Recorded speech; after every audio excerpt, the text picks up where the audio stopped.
Dash bull beer में share बाजार की बात करेंगे दोस्तों। इस वीडियो में बात करेंगे नेस्ले इंडिया लिमिटेड के बारे में। स्टॉक प्राइस है 2276 में है और पिछले एक साल का रिटर्न तो माइनस है, 9 से 10% का गिरावट देखने को मिली है। हाल फिलहाल की बात करते हैं तो जुलाई के मंथ में 2449 में था स्टॉक, आज के दिन 2276 में। कंपनी ने बोनस शेयर देने का अनाउंसमेंट किया है, तो ये अपडेट के बारे में बात करेंगे। बोनस रिकॉर्ड डेट नजदीक आ रही है, लॉन्ग टर्म के निवेशकों को फायदा मिलता है। बोनस शेयर, डिविडेंड जो कंपनियां देती रहती हैं। और नेस्ले इंडिया लिमिटेड की बात कर रहे हैं तो मैगी बनाने वाली कंपनी है दोस्तों। आप नेस्ले इंडिया के बारे में जानकारी लेते हैं और लास्ट क्वार्टर के नंबर आपने देखे होंगे। नंबर्स की बात कर लेंगे, फंडामेंटल्स पॉइंट्स की बात कर लेंगे और जो अपडेट है बोनस शेयर के बारे में उसके बारे में बात करेंगे। आगे बढ़ने से पहले एक पॉइंट ये भी जोड़ना चाहते हैं कि कोई भी कंपनी बोनस शेयर देती है या डिविडेंड देती है, उसके लिए एक डेट फिक्स होता है दोस्तों। उसी डेट के अनुसार शेयर होल्डर्स एलिजिबल होते हैं। अब बोनस शेयर का जो अनाउंसमेंट किया है कंपनी ने, नेस्ले कंपनी ने, एफएमसीजी की बड़ी कंपनी है ये, और इसका जो अनाउंसमेंट हुआ था बोनस शेयर का 26/6/2025 को हुआ था और जो रेशियो है 1:1 का है। एक शेयर के बदले एक शेयर मिलेगा। इसका जो रिकॉर्ड डेट है 8 अगस्त 2025 है। तो 8 अगस्त 2025 से पहले जो निवेशकों ने खरीदारी की होगी वो निवेशक एलिजिबल होंगे। एक पॉइंट ये भी है कि 8 अगस्त 2025 को जो रिकॉर्ड डेट है, एक्स डेट है, इस दिन शेयर बोनस रेशियो के अनुसार आधा भी होगा।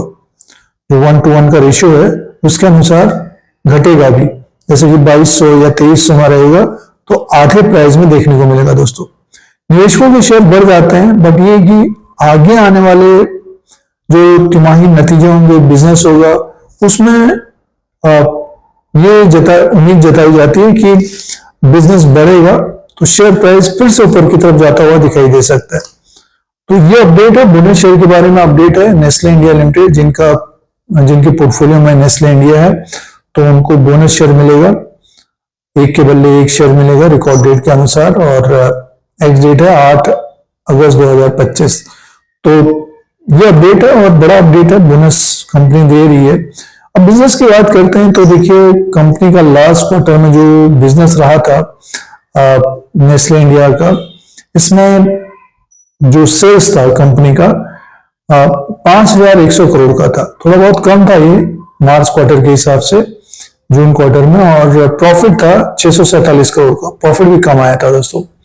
प्रॉफिटेबल कंपनी है, बड़ी है कि प्रॉफिट में काफी अप डाउन रहता है, रेवेन्यू में भी अप डाउन रहता है। अब जितना गुड्स सामान बिकेगा उसी तरह से रेवेन्यू और प्रॉफिट रहता है। रेवेन्यू बढ़ेगा तो प्रॉफिट, एक्सपेंसेस कम होगा तो प्रॉफिट आएगा कंपनी को। प्रॉफिटेबल कंपनी है, बड़ी है कि लास्ट क्वार्टर में प्रॉफिट कम रहा था दोस्तों, 647 करोड़ का प्रॉफिट था। अब फंडामेंटल्स पॉइंट की बात करते हैं, 2,19,437 करोड़ का इसका मार्केट कैप है। फेस वैल्यू 1 रुपीज का, बुक वैल्यू पर शेयर 41 का है। और डिविडेंड देती है कंपनी 1 से 2% का डिविडेंड यील्ड है। ईपीएस 32 का है। पी रेशियो 70 का है दोस्तों। पी रेशियो ऊपर की तरफ है और डेप्ट एक तरह से कम ही है, 0.29 का है। तो आगे महत्वपूर्ण होंगे बिजनेस। अब जो निवेशकों ने लॉन्ग टर्म से अपने पोर्टफोलियो में रखे हैं तो लॉन्ग टर्म के निवेशकों को फायदा मिलेगा, आगे बिजनेस बढ़ेगा तो। और जो सिर्फ बोनस के लिए या कुछ समय के लिए ट्रेड लेना चाह रहे हैं तो प्रीमियम में है, देखिए पी रेशियो 70 में दोस्तों। तो अगर आप बोनस शेयर के लिए ले रहे हैं तो थोड़ा बहुत आपको इंतजार भी करना पड़ सकता है बढ़ने में, क्योंकि बाजार में एक तरह से देखिए प्रॉफिट बुकिंग देखने को मिल रही है अभी और गिरावट देखने को मिल रही है। तो कंपनी के शेयरों में जो प्रीमियम में चलते हैं उनमें एक तरह से गिरावट देखने को मिलती है। जब रैली बनेगी बाजार में तो नेस्ले का भी स्टॉक ऊपर की तरफ जाता हुआ दिखाई दे सकता है। आगे महत्वपूर्ण होंगे बिजनेस दोस्तों। कोई भी कंपनी का बिजनेस अच्छा रहता है तो फिर उसका वैल्यूएशन बढ़ता है। तो ये अपडेट है नेस्ले के बारे में। आप अपना रिसर्च करें, उसी के अनुसार निवेश करें। और बोनस शेयर दे रही कंपनी, इससे पहले स्पीड भी हुआ था। तो ये नेस्ले के बारे में अपडेट है। इस तरह की जानकारी के लिए चैनल को सब्सक्राइब करें, लाइक करें, शेयर करें, कमेंट करें। यूट्यूब पर देख रहे हैं तो।